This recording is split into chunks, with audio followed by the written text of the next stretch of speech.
आधी रात एक गलत नंबर पर मैंने सिर्फ 200 रुपये मांगे थे, लेकिन दरवाजे पर खड़ी मदद ने मेरी जिंदगी बदल दी। उस रात मैंने तुम्हें नहीं, खुद को भी बचाया। रात बहुत आगे बढ़ चुकी थी। गुरुग्राम की ऊंची ऊंची कांच की इमारतों पर फैली रोशनी एक एक करके बुझ रही थी।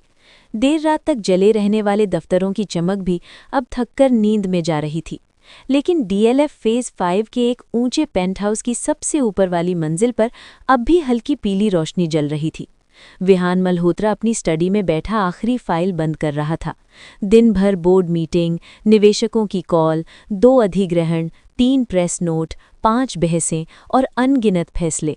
उसका दिमाग इस तरह थक चुका था जैसे किसी ने भीतर से सारी आवाज़ें निचोड़ ली हों।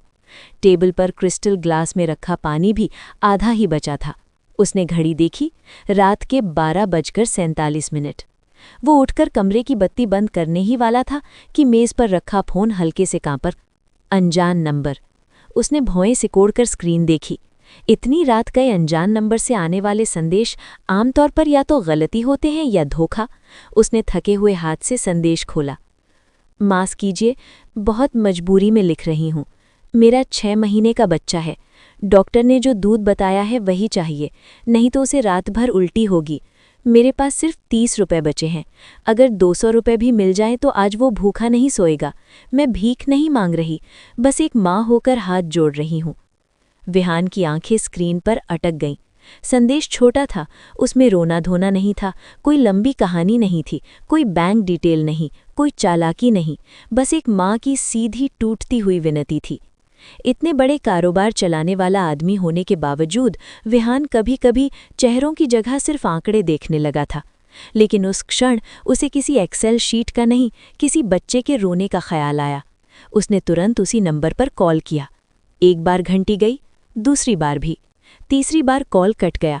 फिर रिकॉर्डेड आवाज़ आई।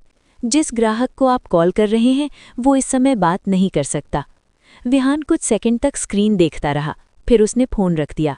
वो चाहता तो कह सकता था मेरा मामला नहीं, चाहता तो फ़ोन साइलेंट करके सो सकता था, दुनिया उसे गलत भी नहीं कहती। लेकिन उसने पानी का ग्लास उठाया, एक घूंट लिया और अचानक महसूस किया कि अब वो सो नहीं पाएगा। करीब 20 मिनट बाद वो अपनी बिल्डिंग के बेसमेंट से साधारण काली एसयूवी निकाल रहा था। उसके ड्राइवर को छुट्टी थी। उसने जानबूझकर अपनी महंगी विदेशी कार नहीं ली। ऐसी रात में चमक-दमक मदद नहीं, दूरी पैदा करती है। सबसे पहले वो 24 घंटे खुली मेडिकल स्टोर पहुंचा। उसने बिना देर किए doctor prescribed hypoallergenic baby formula खरीदा। बच्चों की बोतलें, नैपी, वाइप्स, बुखार की दवा, बेबी रैश क्रीम, थर्मोमीटर और न जाने क्या क्या। फिर ठिठक कर माँ के लिए भी कुछ लिया। आयरन टैबलेट, बिस्किट, दूध, ब्रेड, दलिया। दुकानदार ने बिल बनाते हुए पूछा, सर गिफ्ट पैक कर दूं?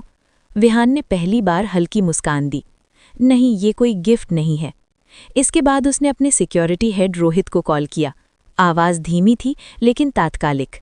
एक नंबर भेज वहाँ हूँ, अभी इसी वक्त मुझे लोकेशन चाहिए। कोई हंगामा नहीं, कोई पुलिस नहीं, कोई सवाल नहीं। रोहित ने सिर्फ इतना कहा, 10 मिनट दीजिए सर। 12 मिनट बाद पता मिल गया। पूर्वी दिल्ली की एक पुरानी कॉलोनी, लक्ष्मी नगर के भीतर की संखरी गली। जब वो वहां पहुंचा तो आसमान के किनारों पर सुबह की हल्की सफ़ेदी उगनी शुरू हो चुकी थी। गलियां आधी सोई हुई थीं। कहीं कहीं कुत्ते बैठे थे। एक चाय वाला अंगीठी सुलगा रहा था। सामने एक पुराना 2 कमरों का मकान था जिसकी ऊपर वाली दीवारों से प्लास्टर उखड़ चुका था। विहान ने थैलियां उठाईं और दरवाजे पर बहुत धीरे दस्तक दी। अंदर कुछ खटका, फिर एक और, फिर दरवाजे की जंजीर लगी रहने की आवाज़ आई। कौन? एक बहुत धीमी, थकी हुई, डरी हुई स्त्री आवाज़ आई। विहान ने धीरे कहा, मेरा नाम विहान है। मुझे आपका संदेश मिला था। मैं कुछ सामान लेकर आया हूँ, अगर आप चाहें तो। कुछ पल तक कोई जवाब नहीं आया। फिर दरवाज़ा 1 इंच खुला। जंजीर के बीच से एक चेहरा दिखा। बहुत कम उम्र की, सूजी हुई आंखें, उलझे बाल, कांपते होंठ। उसकी बाहों में एक छोटा बच्चा था जो रो रो कर थक चुका था और अब सूखी हिचकियों में सिसक रहा था।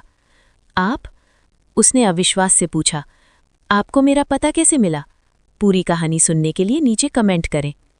हेलो गाइस, प्लीज़ मेरी वीडियोस को ज़्यादा से ज़्यादा लाइक कीजिए, सब्सक्राइब कीजिए। प्लीज़ गाइस शेयर कीजिए, मुझे सपोर्ट कीजिए।